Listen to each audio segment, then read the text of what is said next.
coffee. Have a good day.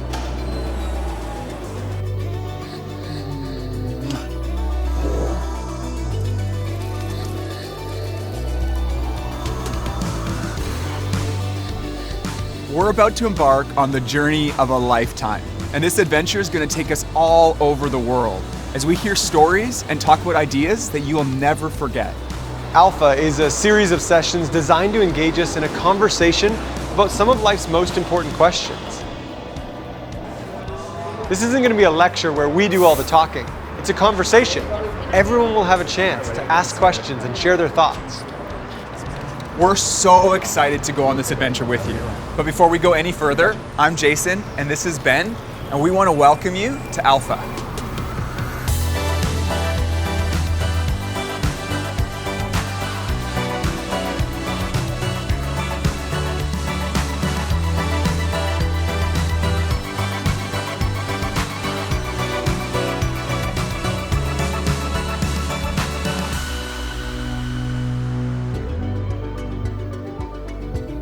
In every Alpha session, we're going to explore a different topic.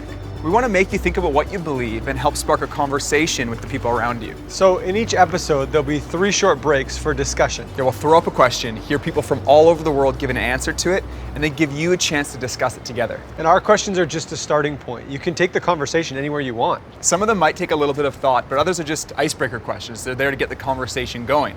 Like for example, Ben, if you had 24 hours where you could do anything you wanted to, what would you do? Because I've already got some ideas.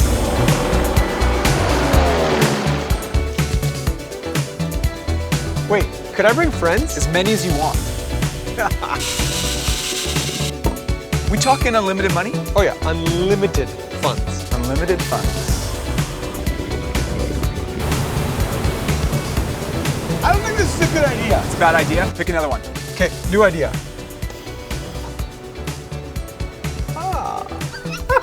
I don't know. I'd play with a bunch of tigers. Okay, I'm just gonna spitball now. Okay. Thinking out of a helicopter. Yeah. In a snowmobile. Okay. Down a mountain. Yeah. Off a cliff. Parachute. Sticks the landing.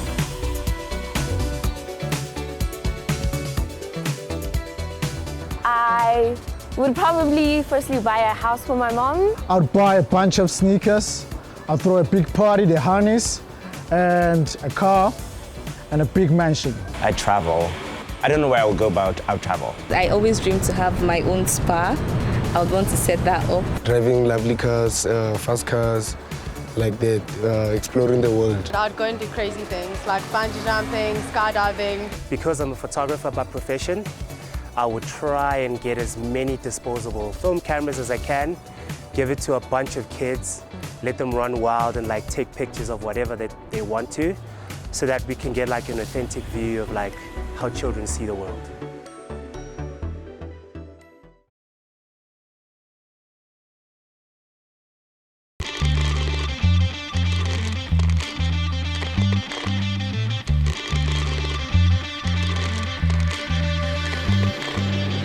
Life is busy.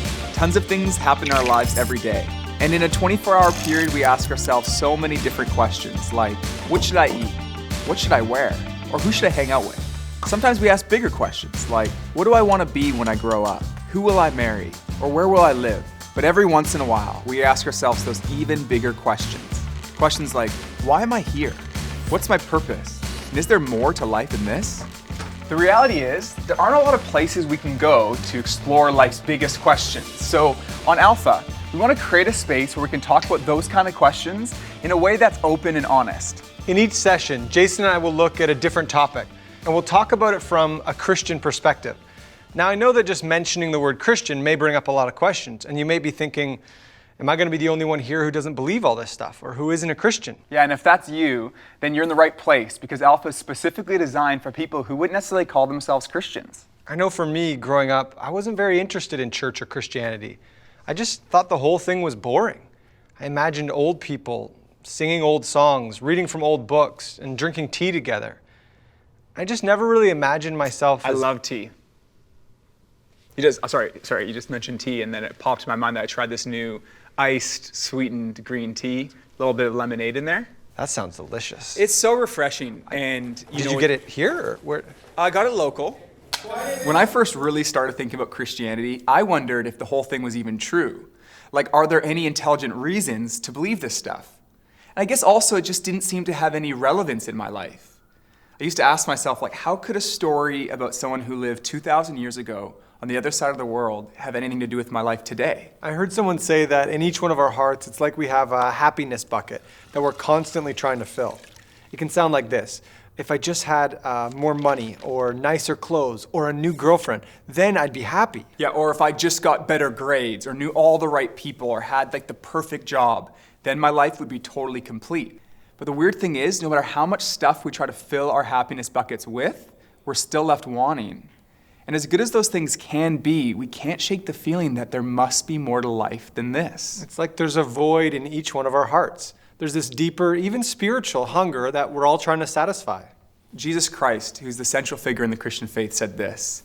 He said, "I am the bread of life." And it's as if he's saying, I'm the one who fills that void. I'm the one who satisfies that hunger.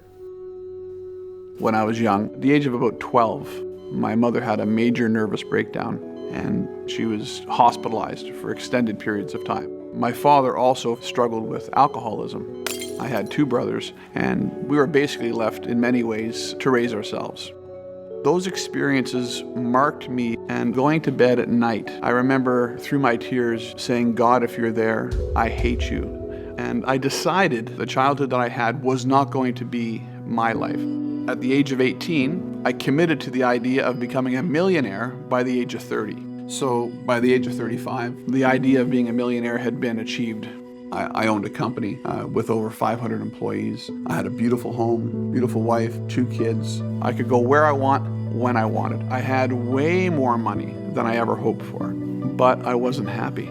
And I realized that there's still a deep darkness inside of me, a void. So now I'm forced into this really profound, deep journey, like what's life all about? I have epilepsy, and for some reason, I started having seizures more frequently. We have a lady who worked for us at that time in our home. Her name is Bonnie, and she was a very sweet lady, a Christian lady. Bonnie saw me after having a seizure one day, and she called my wife and she said that God had told her to come pray for me. And I said, well, I know it's not going to do any good, but I like Bonnie. So she prayed for us. And for some reason, I cried through that process. Didn't know why I was crying, but Bonnie left and we thanked her for coming over. So the next day, I saw a friend, a neighbor, who went to the same church Bonnie does. And I asked my friend, I said, hey, are you going to church tomorrow? And he says, yeah. I said, well, do you mind if I come with you? He says, sure. He was quite happy to bring me. So the next morning, we're standing in church together. And as the worship music begins, for some reason I begin crying. And I'm doing everything in my power not to cry, but tears are running down my face. And in that moment, for the first time, God's love for me was so real. The reality that He loved me was nothing short of completely and totally mind-blowing. I worked hard and pursued wealth my whole adult life, trying to fill a profound emptiness inside of me, a darkness that I walked with every day, only to discover that emptiness could only ever be filled by a relationship with the living God. Everyone experiences this longing in a different way. And some of us might not even feel that there is that deeper longing. Yeah, I met a guy called Mark who said, it's like God has filled a void in my heart that I didn't even know I had until after it was filled. It wasn't until he experienced a relationship with God that he realized that it was the very thing his heart longed for. Because when you experience God's love, it changes everything. I heard it described in a song one time like, life goes from black and white to color all around. All is new. I could play the song if you want. I mean, I got it on my phone. Yeah. Play This Is Living by Hillsong Young and Free.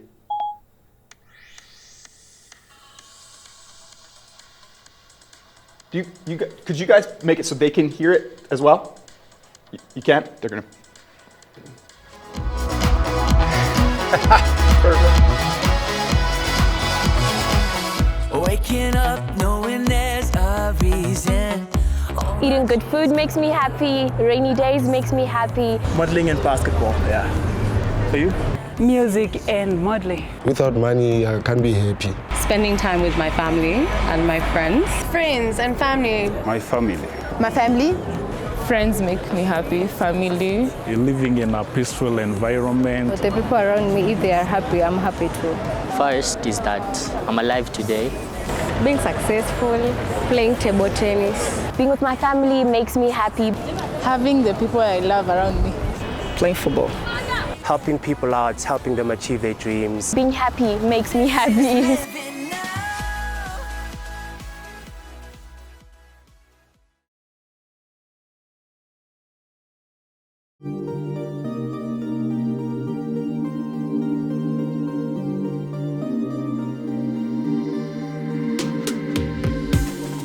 Now, some people's response to Christianity might be, well, that's great for you to believe this stuff, but it's not for me. But if you think about it, it's not actually a logical position, because if Christianity is true, then it's important to every one of us. And if it's not true, then it's not really great for me at all. The author C.S. Lewis put it like this: Christianity, if false, is of no importance, and if true, of infinite importance. The only thing it cannot be is moderately important. C.S. Lewis was someone who had taken the time to examine the evidence, and he concluded that it's true. And he wasn't the only one either. In fact, many of the most influential scientists were Christians, like Newton, Kepler, Galileo, and Copernicus. And also some of the most respected scientists today, like Francis Collins, who was the director of the Human Genome Project, a project that mapped the entire human DNA. Well, in the home where I grew up, faith was not something that was talked about very much. My father was a professor of drama, my mother a playwright. When I went to college and those discussions in the dorm late at night about religion began to occur, I had no particular reason to attach value to a faith system. It had never been something I was familiar with or had internalized at all. I ended up in the medical school curriculum sitting at the bedside of patients with diseases. And one afternoon, one of my patients, a wonderful elderly woman, much like a grandmother, who had very bad heart disease. She had a particularly bad episode of chest pain while I was with her. She got through it, and at the end of that, explained to me how her faith was the thing that helped her in that situation. And after she finished her own very personal description of that faith, she turned to me, and I had been silent, and she looked at me quizzically, and she said, "What do you believe, doctor?" And ultimately, I had to admit to myself that her question had made me realize that I had arrived at an answer to the most important issue that we humans ever deal with. Is there a God? And I had arrived there without ever really looking at the evidence. And I was supposed to be a scientist. If there's one thing scientists claim they do, is to arrive at conclusions based upon evidence. And I hadn't taken the trouble to do that. I thought Christ was as much myth as history, and I realized after reading more about it, this was a historical figure upon which we have a great deal of evidence for his existence and his teachings, and even his rising from the dead in a literal way. I realized for the first time that one can come to belief on a rational basis, a journey that I thought would result in strengthening my atheism, but to my surprise, resulted in my conversion. I've heard some people say that faith and science oppose each other. But actually, faith and science work together really well because they both answer different questions. They both offer explanations about the world that complement each other. Science looks at how things work and describes the laws of the universe. Faith helps make sense of questions like, why do we exist and what's the purpose of life? We'll let our friends Jazzy and Landry explain this a bit more. Okay, so I had this cake that I just finished baking, and I want to give it to my friend, Landry. Now, if Landry was a scientist and examined the cake, he'd be able to tell you a lot about it, like what it was made of, how it was made, and maybe even when it was made. But he couldn't tell you everything. He couldn't tell you who made it, and more importantly, why it was made. Only the creator of the cake can do that. Only I can tell you I made that cake, and I can tell you why I made that cake. I made it for my friend Landry because he loves cake. Thanks, Jazzy. And it's the same with this universe. Only the creator can reveal who made this world and why it was made. And on Alpha, we're going to explore those questions of who and why. Was Jesus black? When is he coming? Why my hair is short? Why did he leave us? Yeah. It's literally just why. Why did he create sin? If he knew Adam and Eve would eat that fruit, why did he put it there? What is the purpose of him creating me in this life? What I really do not understand is why people have to suffer so much to achieve their dreams. Where do we go when we die? I mean, yeah, it's such a scary stuff. Yeah. Why is life not fair? How did he create the earth and the heavens and separated the two? It'll be, when am I coming home? Why did he make us so different? Why did he bring us to earth to make us suffer? I wouldn't have any questions for God, actually. I'd rather it be in a conversation.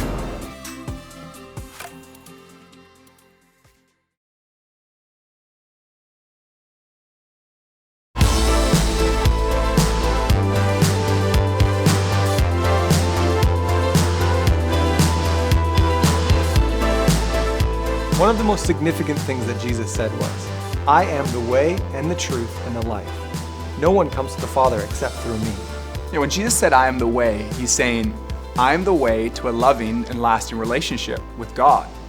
A relationship that fulfills that longing we all have to be loved and accepted. When Jesus says, I am the truth, he's not just talking about head knowledge, like memorizing a list of facts about God. It's heart knowledge too. He's saying that truth is personal. You can know God personally. Yeah, it's the difference between knowing facts about someone and actually knowing them. Imagine for a moment that I didn't know Ben personally, but I started following him on social media. I'd find out pretty quick that he's surprisingly tall. He's an unusually good dancer, and he's average at sports. Well, you'd also find out he's handsome, he loves his grandma, he's a proud uncle and godfather. Right. And even if I looked at every single one of Ben's posts, that would just be head knowledge. And that's way different than the personal experience of being friends with Ben for the past 15 years. And what Jesus is saying is that it's possible for us to know God like that, like we know a real friend. And understanding this, like realizing this about Christianity, changed everything for me. I used to think that Christianity had no relevance in my life, but now it's the opposite.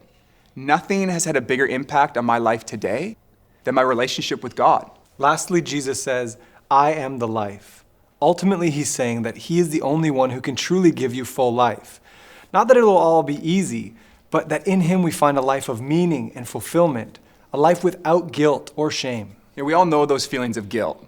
Sometimes it's false guilt. Like this one time when I thought I dented my brother's car, but then I found out later that I thought you did dent his car. No, what I was saying, before you interrupted me, was that I thought I dented it, but then because I bumped the car, but then when I looked, it was, told my brother, I felt so bad, I told my brother Paul, and he's like, that scratch was there all along.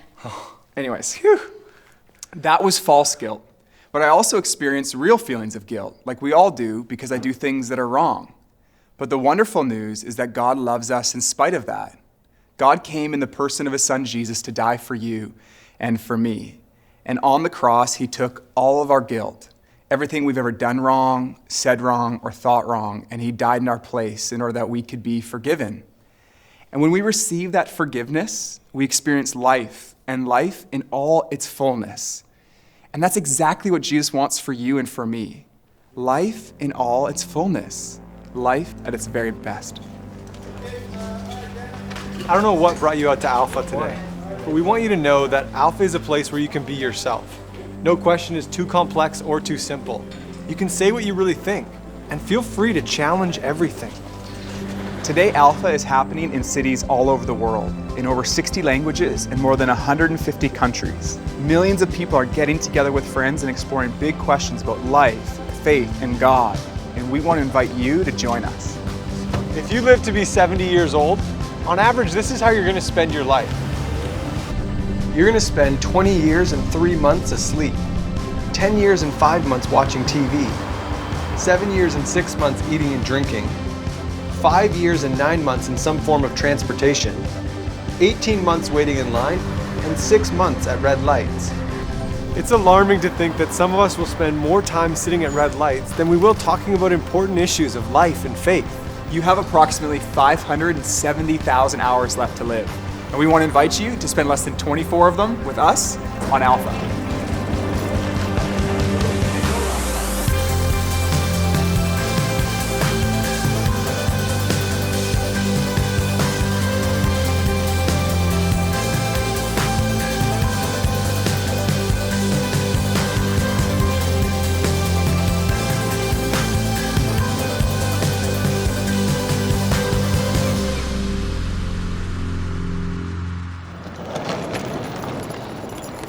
What time's our flight at? 6. That's 5 hours from now. What would we do for 5 hours?